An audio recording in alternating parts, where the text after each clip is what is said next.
Hi everyone! Magandang umaga, tanghali, hapon at gabi sa inyong lahat. Welcome to my YouTube channel. Ako nga palang muli si Lermo Navalle Sarmiento, ang writer at author ng aklat na to na pinamagatang Life in 3 Parts. Ang layunik misyon ng aklat na to ay para magbahagi ng ebanghelyo, ng mensahe ng Espiritu Santo sa buong mundo para ipakilala na ang Espiritu Santo ang siyang nag-iisang Diyos at ang mga espiritual na nagsugo kay Kristo. Sinabi ni Kristo na templo ng Espiritu Santo ang katawan ng tao at ang tao ay hindi nabubuhay dahil sa tinapay lamang. Honestly, yung katawan ni Kristo ay templo rin ng Espiritu Santo at si Kristo hindi nabubuhay para sa sarili lang niya. Ang banal na Espiritu, ang Espiritu Santo ay nananahan sa katawan ni Kristo at ang mga aral at salita ni Kristo ay nagmula sa Espiritu Santo. Ang mga tao na hindi naniniwala kay Kristo na templo ng Espiritu Santo ang kanilang katawan, honestly, nagiging mataas at mayabang. At feeling ng mga taong ito na sila ba yung powerful dito sa mundo. Honestly, yung isa kong vlog, most patungkol kay Chris Aquino, merong mga ibang tao na nagustuhan yung vlog ko, may mga nag-like, may mga nag-subscribe, at meron namang napikon dahil sa pagiging prangka ng dila ko. Honestly, talagang masakit tanggapin ang katotohanan. Honestly, hindi ko naman sinusgahan si Chris Aquino, kundi pinamukha ko lang kay Chris Aquino kung ano talaga at kung sino talaga siya, kung anong klaseng pagkatao siya meron. Dahil nga templo ng Banal na Espiritu Santo ang aking katawan, ang Banal na Espiritu Santo nagbigay sa akin ng otoridad na sabihin ko yung katotohanan para sabihin kay Chris Aquino kung ano ba talaga siya, kung sino ba talaga siya, anong klaseng tao si Chris Aquino. Honestly, ang topic ko ay patungkol pa rin kay Chris Aquino. Ito yung topic ko ngayon for today. Chris Aquino, bakit di mo dapat iduluhin at tularan? Una sa lahat, war freak yang si Chris Aquino, mayabang, bully, at akala niya, porket naging pangulo yung nanay niya at ang kapatid niya, she has power. Well, honestly, bawat katawan nating tao, templo ng banal na spirito. At ang banal na spirito, ang Espiritu Santo lang, ang siyang pinakamakapangyarihan sa lahat. Dahil siya yung may hawak ng buhay natin. Itong si Chris Aquino, honestly, yung mga pinagagawa niya sa buhay niya, puno ng kataas at kayabangan. Dahil lumaki siguro siyang spoiled brat. Na gusto niya, lahat ng gusto niya dapat nasusunod. Honestly, at saka dapat, ang gusto ni Chris Aquino, dapat magbabow down ka lang sa kanya. Yuyuko ka sa kanya. Ganyan kataas at kayabang si Chris Aquino. Well, honestly, yung topic ko nung last time, ang sinabi ko sa kanya yung naging ugali niya na nangangagaw ng asawa ng may asawa. Alam niyo naman na nasasadya banal na kasulatan, ipinagbabawal ng Panginoon ang pakikiapid, pangangalunya, yung ariin mong hindi mo pag-aari. Honestly, si Chris Aquino, marami siyang ginawang kasalanan. Hindi lang yung mga pangangalo niya, kundi yung kanyang kataas at kayabangan. Kung natatandaan nyo, yung si Chris Aquino, may tao pa yung tinarantado na I think ang pangalan niya ay si Nico Falsis. Yung si Nico Falsis na yun, nagkukwento siya dahil siyempre normal na tao lang siya, hindi siya sikat, mas sikat si Chris Aquino. So naramdaman niya na siya binubuli. At itong si Chris Aquino, pinagbibintangan yata niyang nagnakaw itong si Nico Falsis sa kanya. At sinabi nitong si Chris Aquino kay Nico Falsis na ipapapatay kita, ipapapatay ka ng pamilya ko. Ganyan kayabang si Chris Aquino. Hindi naintindihan ng ipokrita na to na si Chris Aquino na yung katawan niya at katawan ng kanyang kapwa na kanyang pinagbabantaan na ipapapatay niya ay templo ng Espiritu Santo. Alam ng Espiritu Santo na ang puso ni Chris Aquino ay demonyo. na lumalapastangan hindi lang sa kanyang kapwa, kundi maging sa Espiritu Santo na nanahan sa kanyang katawan at sa katawan ng kanyang kapwa. Dahil si Chris Aquino naging talandi talaga yan. Talandi na nangangagaw ng asawa ng may asawa. Ayaw ni Chris Aquino na pagnanakawan siya, pero magnanakaw siya. Ang nakawin mo ang asawa ng may asawa, pagnanakaw yan. Hindi lang yung may sinira kang pamilya, kundi talagang winalanghiya mo rin ang banal na spirito na nanahan sa katawan mo. Dahil binaboy mo yung sagradong tahanan ng banal na spirito na siyang tahanan din ng kaluluwa mo. Honestly, tayong mga tao dito sa mundo hindi nabubuhay para sa sarili lang natin. Ang Espiritu ng Espiritu Santo ay nananahan sa ating katawan. Kilala ng Espiritu Santo kung sino yung mga tao na naging tapat sa Kanya, na mapagkumbaba, maunawain at marunong magpahalaga sa kaluluwa ng kanyang kapwa. Pero yung mga tao na mapagmataas at mayabang, mga spoiled brat, na katulad ni Chris Aquino, alam ng Panginoon, ng banal na spirito, ng puso ni Chris Aquino, ay wala sa kanya kundi nasa demonyong si Satanas na lumalapastangan, hindi lang sa kanyang kapwa, kundi lalo't higit ay sa Espiritu Santo na nanahan sa katawan din ng kanyang kapwa at sa kanyang katawan. Honestly, itong si Chris Aquino, hinihikayat ko ng mag-repent.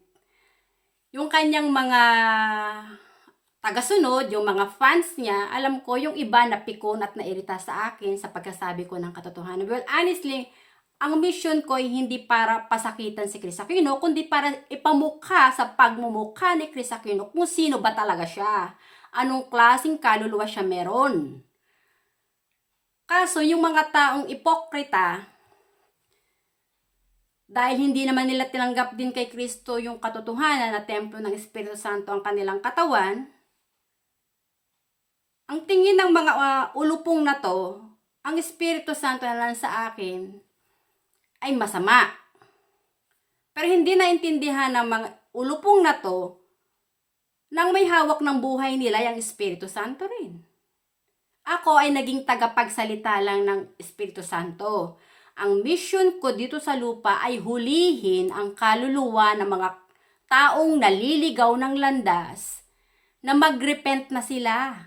Magbalik loob sa Espiritu Santo at humingi ng kapatawaran sa Espiritu Santo para patawarin ng Espiritu Santo ang kanilang kasalanan. Hindi ko hinuhusgahan ng tao. Sinasabi ko yung kanyang mga ginawa. Ipinamumukha ko sa kanya kung anong ginawa niya. Honestly, yung kataas kayabangan ni Chris Aquino, yun ang magpapahamak sa kanya. Nasasaad sa banal na kasulatan. Ang sino mang nagtataas ng kanyang sarili ay siyang ibababa ng Diyos. At kung sino mang ibinababa ng kanyang kapwa ay ang siyang itinataas ng Diyos. Honestly, yung mga inosenteng tao na walang kalaban-laban, na ibinababa ng mga taong tingin nila mapera sila, may power sila, kilala sila, na parang gagawin lang nilang basahan yung kanilang kapwa. Alam ng Panginoon, ng banal na spirito, kung anong ginawa ni Chris Aquino sa mga taong kanyang inalipusta. Ngayon, itong mga nararanasan ni Chris Aquino, gusto ko ipabati sa inyo, talagang kinakarma na. Pinarurusahan na ng banal na spirito si Chris Aquino. Dahil ang katotohanan, binaboy ni Chris Aquino ang sagradong tahanan ng banal na spirito. Sinabi ng Panginoon, ang sino mang sumira sa aking templo, wawasakin ko rin.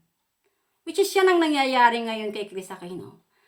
Yung lahat ng mga lalaking nilandi niya, inaway niya, sinira din nila ang pangalan, ginawan din niya ng issue. Ganyan si Chris Aquino. Spoiled brat, maldita, at mayabang. Mayroong pagka-maldita si Chris Aquino na patwitams ba, na akala mo mabait. Pero lumalabas yung ugali niya ng pagiging spoiled brat. Alam mo, Chris Aquino, yung ginawa mo na sinabi mo kay Nico Falsis, na ipapapatay kita? Ipapapatay ka ng pamilya ko? Hindi maganda yun. Nabanta sa iyong kapwa. Dahil alam ng banal na Espiritu Santo na ang ipapapatay mo na yun Ang katawan noon, sagradong tahanan ng banal na spirito. Hindi mo naintindihan, Chris Aquino, na ipokrita ka dahil tanga ka, wala kang utak, dahil hindi ka siguro nagbabasa ng Biblia, ang alam mo lang ay lumandi, kaya hindi mo naintindihan ang mga aral ni Kristo. Hindi mo naintindihan na yung katawan ni Kristo ay templo rin ng Espiritu Santo, na ipinapatay ng mga pare at ipinapako ng mga pare sa krus. Yung katawan ni Kristo, sagradong tahanan yun ng banal na spirito. Sinabi ng Panginoon, vengeance is mine. So ngayon, yung mga ginawa mong katarantaduhan sa ibang tao, mga nakaaway mo, doon kay Nico Falsis, na winalanghiya mo, binuli mo, this is the reflection. Kung anong itinanim mo, siyang aanihin mo. Ayaw mo na ikaw ay nasasagasaan yung pride mo. Pero kailangan mong ibaba ang pride mo at lunukin mo ang katotohanan na hindi ikaw ang may gawa ng buhay mo, kundi ang banal na spirito. Ang mission ko ay hindi masama. Ang layunin ko, doon sa mga fans ni Chris Aquino na nasusura sa akin, hindi masama ang layunin ko kay Chris Aquino. Hinihikayat ko nga siyang mag-repent para patawarin siya ng banal na spirito. At kung lumisan man niya si Chris Aquino dito sa mundo, kung pinatawad na siya ng Espiritu Santo, at least yung kanyang kaluluwa, malaya, naaalis dito sa mundo, at ang pagbalik nga doon ng kanyang kaluluwa sa Espiritu at humarap na ng paghuhukom, maging handa siya. Ginigising ko lang ang utak ni Chris Aquino. Hindi ko hinuhusgahan si Chris Aquino ng masasama na walang katotohanan. Ang sinasabi ko yung base sa kanyang mga gawa. Huhusgahan ang bawat kaluluwa ng tao base sa kanyang mga gawa at pananampalataya. Sa tingin mo ba si Chris Aquino may pananampalataya sa Diyos? Na talagang ang banal na spirito nananahan sa katawan ni Kristo ang kanyang sinasamba? Hindi, ang puso ng banal na spirito ay hindi katulad ng sa demonyong si Satanas, na mayabang, sinungaling, ipokrita. Ugali ni Chris Aquino ang pagiging spoiled brat, mayabang, sinungaling. Tapos magagalit ka Chris, sa mga tao na nagsasabi sa iyo na kinakarma ka na. Iyan naman ang totoong realidad na nangyayari na sa buhay mo. Kung hindi ka Chris magsisisi, hindi ka magbabalik loob sa Espiritu Santo, honestly, templo ng Espiritu Santo ang katawan mo. Bawat katawan nating mga tao, templo ng Espiritu Santo. Ang Espiritu Santo ang may hawak ng buhay natin. Ang Espiritu Santo ang Diyos na buhay. Nananahan sa ating katawan na nagbibigay ng buhay sa atin. Hindi siya mananahan ng forever sa ating katawan, maging ang ating kaluluwa. Ang Espiritu Santo ang siyang Alpha at Omega na siyang sinabi ni Kristo, na siyang simula at katapusan.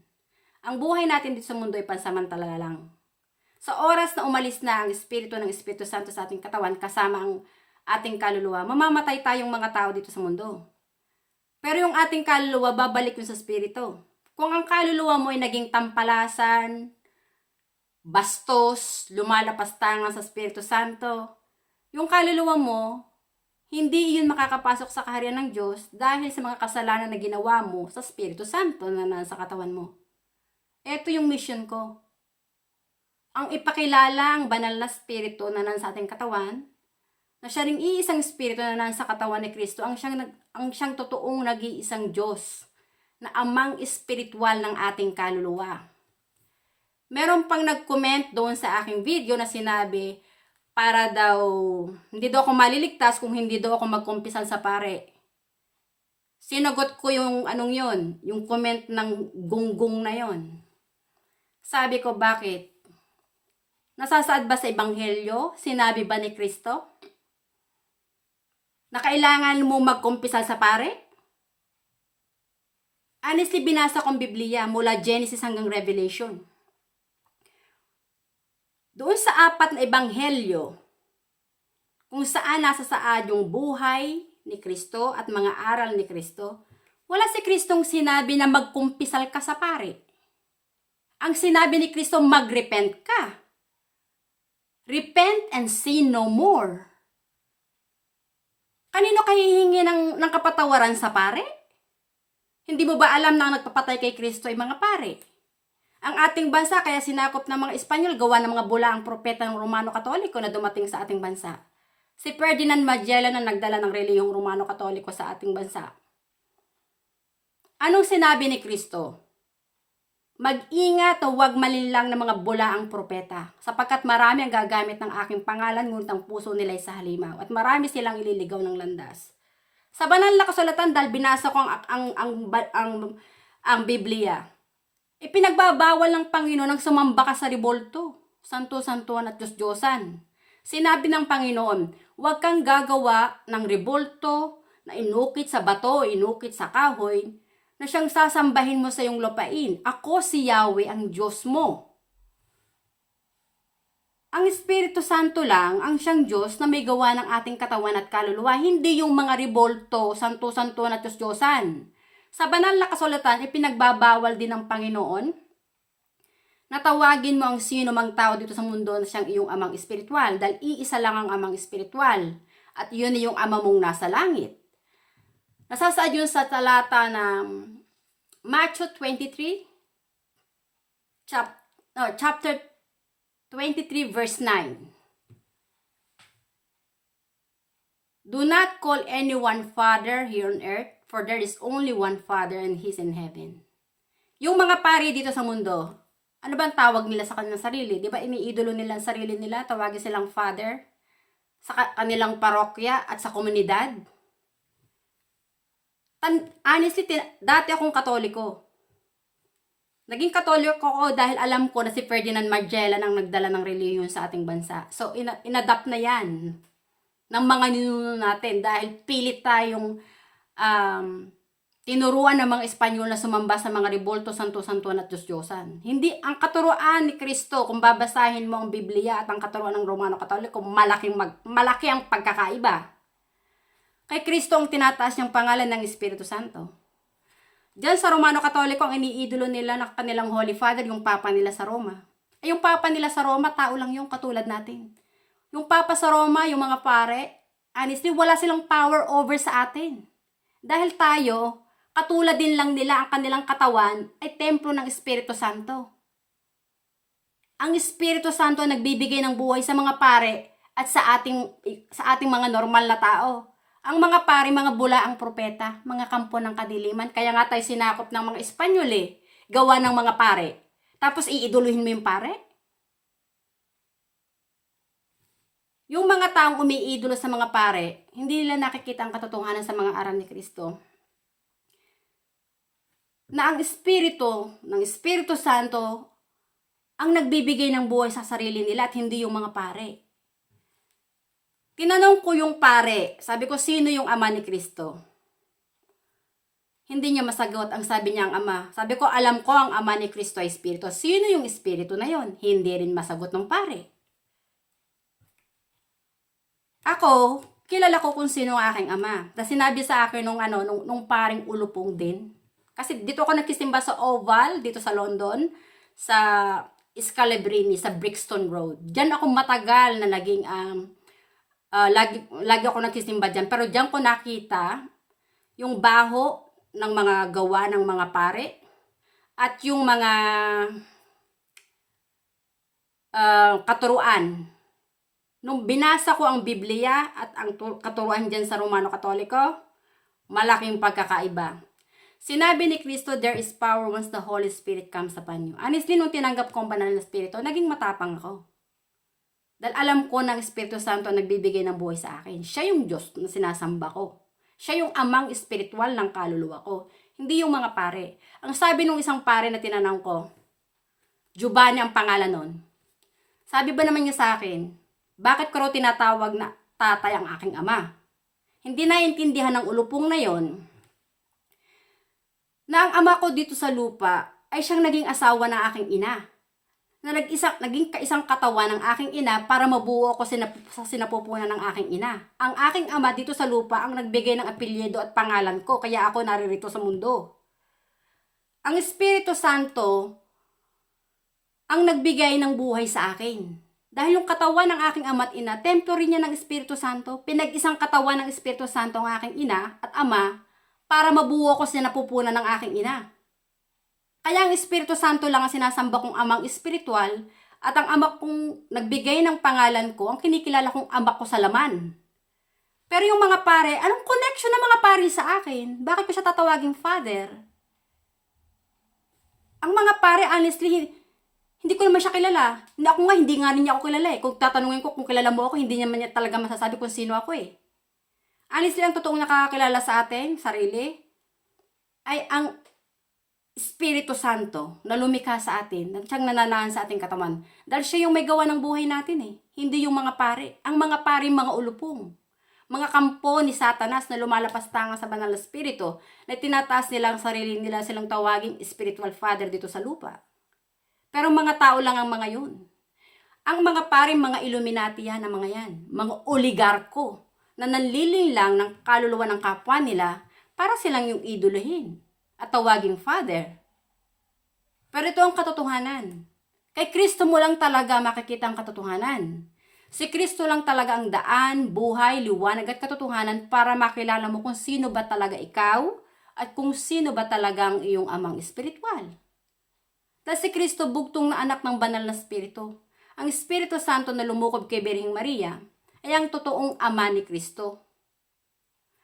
Honestly, nung sa politika, dahil sinakop na nga tayo ng mga Espanyol, gawa ng relihiyong Romano-Katoliko, sinakop din tayo ng mga Amerikano, pagkatapos ay yung sakupin ng mga Espanyol. Pagdating sa politika, itong si dating late President Ferdinand Marcos, pinabagsak ng mga Roman Catholic leaders, na silang mga nanlilang sa ating mga ninuno, ng Amerika, ni Fidel Valdez Ramos, ni Juan Ponce Enrile. Sila yung mga kampo ng kadiliman eh, na naghahasik ng kaguluhan sa ating bansa. Tapos itong si Cory Aquino, inilagay ng mga Roman Catholic leaders, ng mga Amerikano, ni Juan Ponce Enrile at Fidel Valdez Ramos na maging pangulo. Patapos nilang patalsikin si dating late President Ferdinand Marcos. Ito yung sinabi din ni Juan Luna eh, General Luna, na kapwa mo kalahi, kalaban mo pa. Si Enrile at si Fidel Valdez Ramos, kinalaban mismo niya si dating late President Ferdinand Marcos para pabagsakin ang rehimeng Marcos. Ito yung katotohanan eh. Ito na yung realidad na nangyayari sa mundo natin eh. Nandito na tayo sa huling panahon. Ang labanan na dito espiritu. Armageddon na. Espiritong mabubuti laban sa espiritong masasama. Ako, dahil tinawag ako ng banal na espiritu para magsalita patungkol sa kanya para ipakilala na siya lang yung nag-iisang Diyos at amang espiritual, na siyang banal na nagbibigay ng buhay sa atin. Yang sino Juan Ponce Enrile, ang Amerikano, ang Roman Catholic leaders, si Fidel Valdez Ramos, si Cory Aquino, mga kampon lahat sila ng kadiliman eh. Sila yung mga magnanakaw. Sila yung mga diktador. Tapos itong si Chris Aquino, feeling niya, ayaw niya siya mananakawan. Nanakawan daw siya nitong si Nico Falsis. Ano bang ginawa mo, naangkan mo, Chris Aquino? Diba, yung posisyon ni dating late President Ferdinand Marcos, inagaw. Inagaw ng nanay mo. Ni Juan Ponce Enrile ng mga pare, ng mga Amerikano para pabagsakin si dating late President Ferdinand Marcos. Ikaw, Chris Aquino, anong ginawa mo? Inagaw mo yung asawa, yung si Philip Salvador sa asawa noon. Di ba yung pangagaw, pag nanakaw yun, tapos galit na galit ka? Eto yung katotohanan, Chris Aquino. Isinasampal ko lang sa pagmumukha mo ang katotohanan. Gumising ka sa katotohanan na hindi ka perpektang babae. Madumi ka. Madumi ang iyong kaluluwa. Dahil kinalaban mo ang Espiritu Santo na siyang Diyos na may gawa ng buhay mo. O kayong mga fans ni Chris Aquino na nagagalit sa akin, honestly, hindi ako una yung kinagagalitan. Ang banal na Espiritu na tumawag sa akin, na siyang nagpapahayag ng katotohanan. Ang aking katawan, templo ng Espiritu Santo, hindi ako nabubuhay parang sa sarili ko lang. Ang Espiritu Santo ang nagbibigay ng buhay sa akin, siyang gumigising sa akin araw-araw. Ang Espiritu Santo ang nagbigay sa akin ng otoridad para magsalita patungkol sa Kanya. Para ipakilala siya. So, yung mga tao na nanatiling mayabang, mapagmataas, hindi nila kinikilala ang Espiritu Santo, ang Diyos na nagbibigay ng buhay sa sarili nila, Hintayin niyo yung araw. Darating ang araw, babawin ng Espiritu Santo ang kaluluwa sa katawan niyo, matotodas kayo. At yung kayabangan niyo, magtatapos yun. Mawawala yung kayabangan niyo dahil mamamatay kayo, lilisan kayo dito sa mundo. Anong dinala mo paglisan mo sa mundo?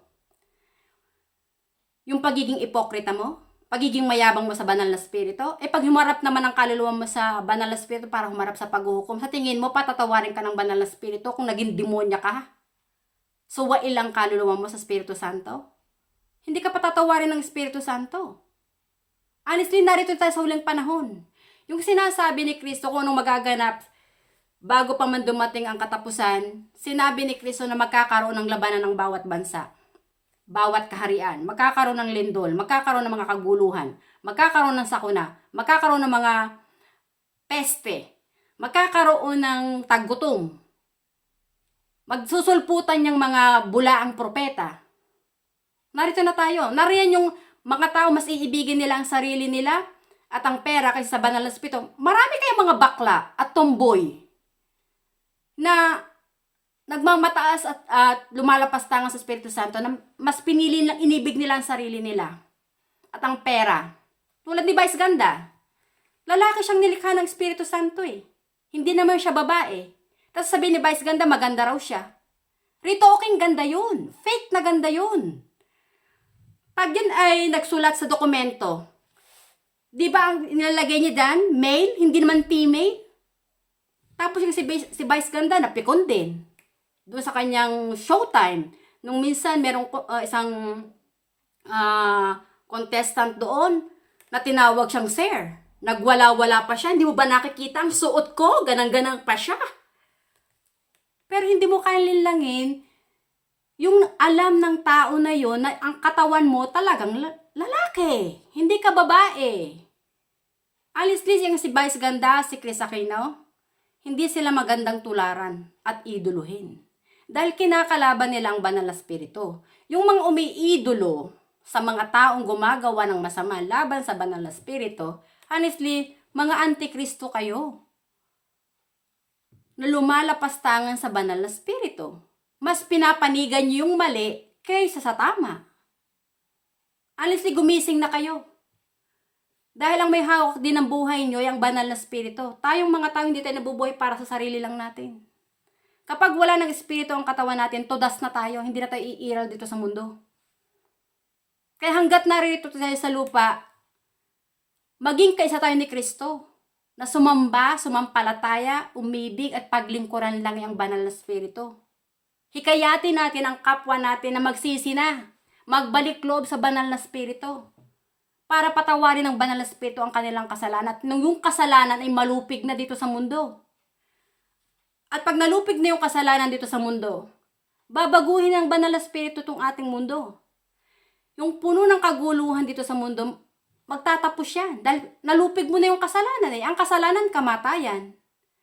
Kapag hindi mo nalupig ang kasalanan, hindi ka nagrepent, hindi ka nagbalik loob sa Espiritu Santo, pag namatay ka dito sa mundo, yung kaluluwa mo, mamamatay talaga yun eh. Gawa ng kasalanan. Gawa ng kasalanan na ginawa mo laban sa banal na spirito, yung kaluluwa mo, mapuputol yun sa puno ng buhay. Pag pinutol yun, nawala yung kaluluwa mo, hindi nakakonect sa banal na spirito, ang kaluluwa mo, matutuyot yan at mamamatay. Kaya nga, yun ang mga nasasaad sa banal na kasulatan na sinasabi rin ni Kristo. Sinabi ni Kristo, yung patungkol sa parable of the weeds. Ang parable of the weeds, yung mga masasama. Yung taong masasama, yung mga taong hindi umiibig sa Espiritu Santo at katotohanan. Hindi sila naglalakbay sa Espiritu at katotohanan. Yung mga taong mas umiibig sa pera, namumuhay sila sa kasinungaling at pagkukunwari, kataas at kayabangan. Pero anong silbi ng iyong yaman dito sa mundo? Kung ang kaluluwa mo naman ay hindi makakapasok sa kaharian ng Diyos Ama sa langit. Dahil mas inibig mo ang pera at ang sarili mo. Honestly, walang tao na nabuhay ng forever dito sa mundo. Maraming mga tao dito nagmamataas. They're grabbing the power. Greedy. Dahil sa pagiging greedy nila sa power, parang ayaw nilang maagaw ng iba. Ayaw nila, dahil nandoon na sila, gusto nila, sila nang manatili doon. Pero honestly, yung nangyari din, yung si Bongbong Marcos, honestly, ganun ang gusto ng ugali niya ngayon eh. Parang gusto niyang baguhin yung, ano dyan sa konstitusyon sa ating bansa. Kasi gusto nilang sila na lang ang manatili dyan. Pero sasabihin ko sa inyong katotohanan, bawat katawan ng tao ay templo ng Espiritu Santo. Ang Espiritu Santo ang Alpha at Omega. Siya ang simula at katapusan. Siya yung may hawak ng buhay natin. Sinabi ni Kristo, bago pa man ang katapusan, mahahayag mo na yung ebanghelyo ng Diyos. Then, iyon na yung katapusan. Ito yung mission ko. Ang aklat na to, honestly, hindi ko to magagawa mag-isa. Lalo pat ang salita na nasa dito ay English. Ako, high school graduate lang. Anong alam kong gumawa ng libro? Pero sinunod ko ang banal na spirito. Tinawag niya akong gawin ko ang aklat na to. Ibahagi ko siya. At ilabas ko yung katotohanan. Honestly, yung patungkol sa politika sa ating bansa, nasa dito eh. Yung mga kaganapan na naganap sa ating bansa, naririto din. Patungkol sa war on drugs, naririto din. Itinakal ko dito, walang EGK. Yung patungkol sa doon sa yung bagyong malakas na tumama sa ating bansa. I think Haiyan sa English, pero hindi ko tanda na yung ang Tagalog noon, na maraming namatay. Honestly, narito na tayo sa huling panahon. Maraming mga tao ang sinusubok nila ang Panginoon, ang banal na spirito. Pero hindi nila naunawaan, ang banal na spirito ang Diyos na may hawak ng buhay nila. Bilang isang tinawag ng banal na spirito, layunin kong hulihin ang kaluluwa nyo. Ang mission ko'y hindi masama. Ang mission ko'y ibalik ang inyong kaluluwa sa banal na spirito. Katulad ko, nagbalik loob na ako sa banal na spirito. Kinikilala ko na siya yung aking amang espiritual. At Diyos na nagbibigay ng buhay sa akin. Hindi naman ako magsasalita patungkol sa banal na spirito kung hindi ako tinawag ng banal na spirito na magsalita patungkol sa kanya. Siya yung nagbigay ng otoridad sa akin. Yung katawan ko, templo ng banal na spirito. Pero yung ibang tingin sa akin, may tililing daw ako. Sinasapian ng demonyo. Si Kristo, nung siya ay nangangaral, sinabihan din siya ng mga saling lahi ni Abraham, ng mga pare. Sinabi na si Kristo ay nasisiraan ng bait, nawawala sa sarili, at may demonyo daw sa katawan. Pero honestly, ang Holy Spirit na nasa katawan ni Kristo na siya ng isang espiritu na nasa katawan ko, hindi demonyo. Diyos yun. Yun ang nagbibigay ng buhay sa ating mga tao. Ginigising ko ang inyong diwa. Honestly, ang kalaban sa ating politika ay mga pare at Amerikano na siyang nanakop sa ating bansa. Yang sina Juan Ponce Enrile, sina Fidel Valdez Ramos at ang mga dilawan, natapalan na ang mukha ng mga yan ng pera. Pinagbenta na nila ang kanilang kaluluwa sa demonyo. Yung kanilang kaluluwa ang naliligaw ng landas. Yung kay Tatay Digong, nasa mabuti siyang kalagayan ng kanyang kaluluwa dahil ang banal na spirito rin ang nagbibigay ng buhay sa kanya. Si Tatay Digong, inilukluk dyan ng banal na spirito para mamuno sa ating bansa, para pangalagaan yung mga kaluluwang inosente na winawalang hiya ng mga taong demonyo. Ang war on drugs, ang drugs, hate talaga ni Tatay Digong. Kaya sinabi niya, I hate drugs. Kasi nga, ang drugs, iniiga yung utak mo, ginagawa kang zombie. Sarili mong pamilya, hinahalay mo, pinapatay mo. Sa halip na ikaw ang dapat magprotekta sa mga mahal mo sa buhay, ikaw ang gumagawa ng kasamaan. Dahil pagkakatiwalaan ka ng mga kamag-anak mo, dahil akala nila kamag-anak ka. Pero ikaw pala yung Judas na gagawa ng katarantaduhan. Yan ang ginawa ni Fidel Valdez Ramos kay dating late President Ferdinand Marcos. Sinasabi ko sa inyo ang katotohanan. Sina Cory Aquino, Fidel Valdez Ramos, yung si Juan Ponce Enrile, honestly, tambak na rin ang kasalanan yan. Honestly, naalala ko pa yung si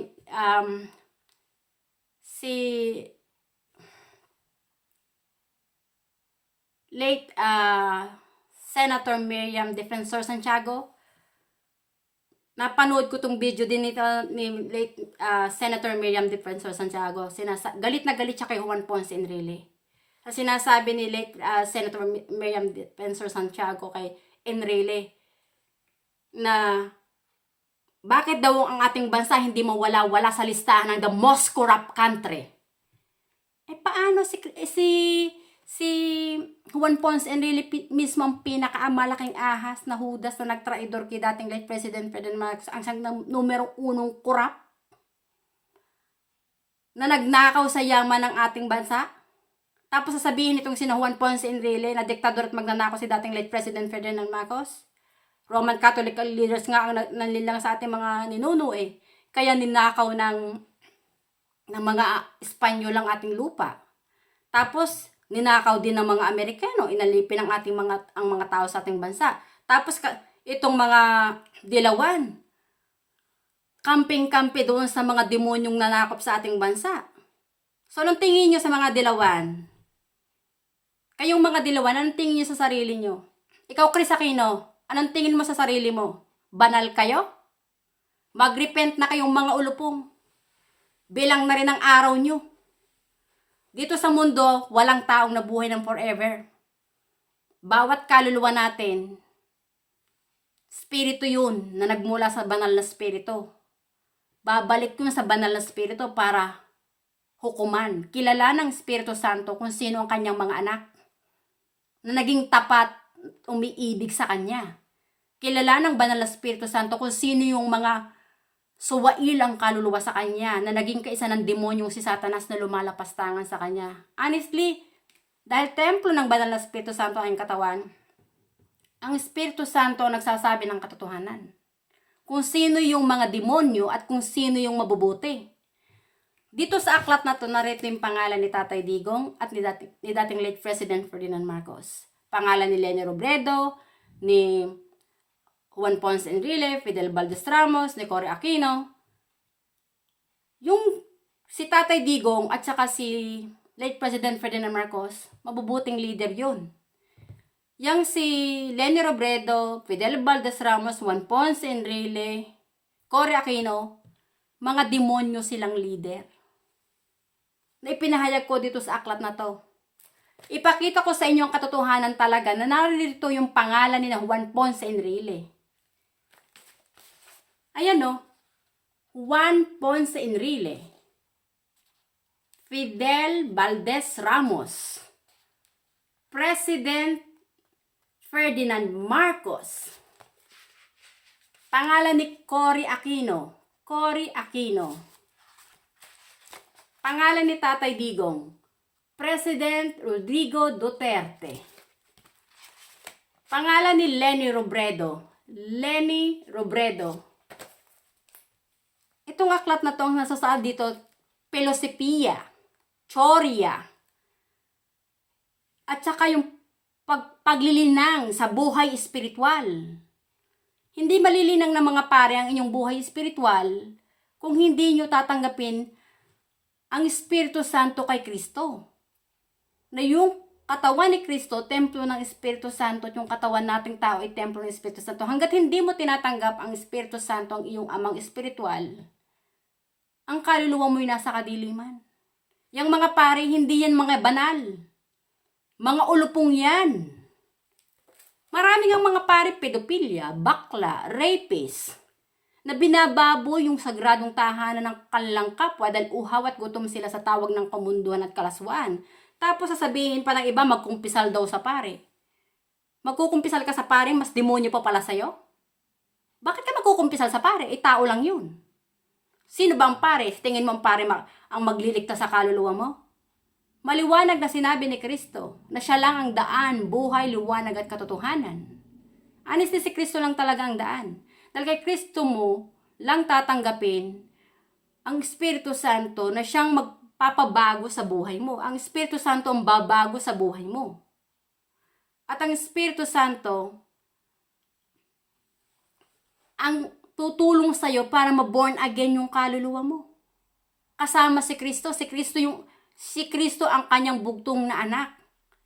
Sinabi ni Kristo, sorry,